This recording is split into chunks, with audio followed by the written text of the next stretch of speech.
You might be in a relationship where both of you are planning to marry, and you are asking for the will of God for the relationship, and whether you should continue with this person or you should break up, because it is better to part ways with someone who you're dating than someone who you are married to. Maybe the reason for him not speaking to you about that person is that you have become so attached to that person that you might want to hear his opinion of the person. God will not speak to you because he has already rejected the person, but you are praying and asking for his counsel. So when you notice that God is silent concerning your relationship, it is about time you tell the person to wait until God speaks. And if they cannot wait until God speaks, and they keep saying that, "Will God marry you?" it is a great sign that person is the devil, and he or she is sent from the pit of hell to destroy you. This is the message that God was trying to pass to you, that you are not with the right person. So his silence was already speaking to you without you knowing. You must pay a lot of attention to the silence and not miss out on what God is saying to you when he's not speaking concerning your relationship. The voice of God many times is not in the wind that blows with a lot of sounds, or in the earthquake that is obvious when it happens. It is in the still small voice. The voice of God is in that perception and intuition on your inside, so you might not hear God speak to you audibly. But when you perceive that peace or the lack of peace, when God is silent, it is still God directing your step and leading to you where your future is destined for glory.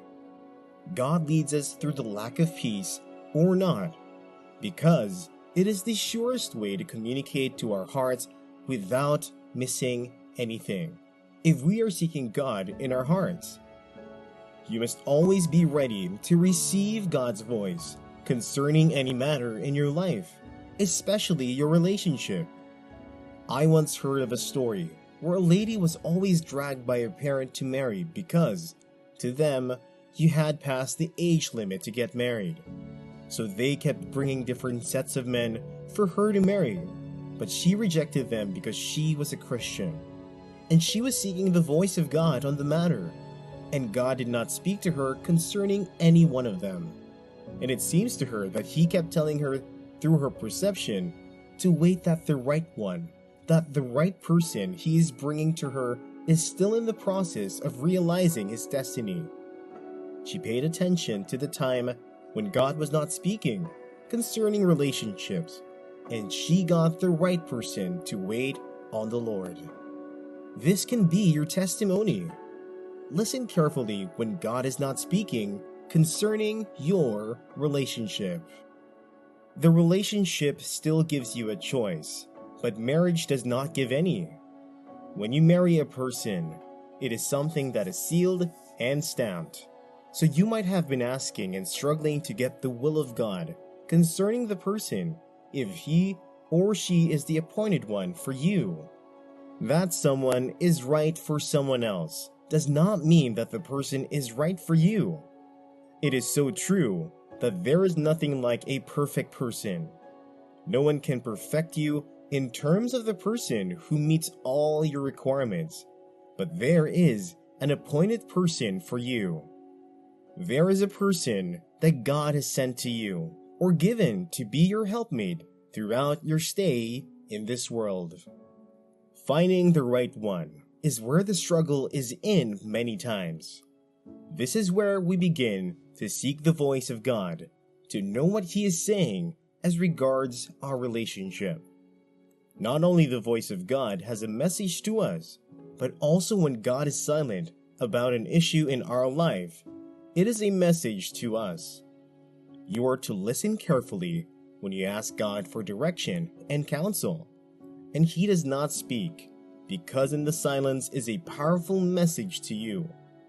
Just like when Paul the Apostle was going through a hard and tough time, it was said that a messenger of Satan was sent to buffer and frustrate him in every path that he walked in, wherever he went to preach.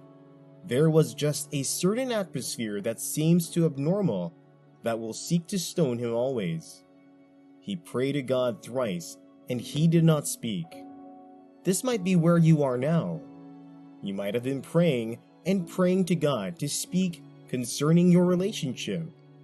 You might have even added fastings and times of consecration, because you heard that fastings sharpen your spiritual antenna, so that you can hear God more clearly, but still God does not speak to you in any way about what will happen if you marry this person.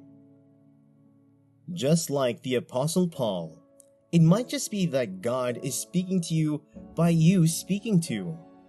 God spoke to Paul and said to him that, "My grace is sufficient for you, and my strength is made perfect in your weaknesses."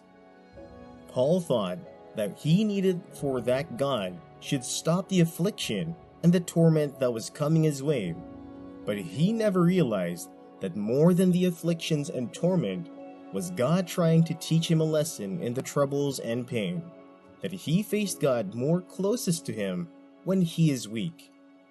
So when God did not speak, it was to demonstrate to him and to reveal to him a higher dimension of himself that he never knew. This is the same thing that is happening to you when it seems as if God is not speaking about your relationship. There can be many reasons why it happens like that, but even before that, you must come to a point in your life where you cannot be offended by what comes to you. You must be stubborn towards life situations and rigid when troubles come your way, knowing that you will never come to the point where you think that it is God's fault. You are not where you desire to be in. You must never doubt God's love when it seems as if things are not going according to how you are planning. That should be your vision, that I will not come to a point where I will be offended by God for any reason. Many are offended at God, and some persons have denied God because they did not get what they wanted when they prayed to God and fasted. They ask questions, "Lord, where are you in these times?"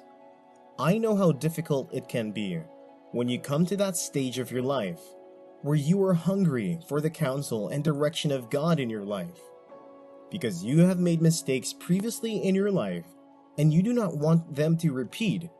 You just want to make the last relationship decision concerning life, and you do not want to be the kind that you regret, so you need God.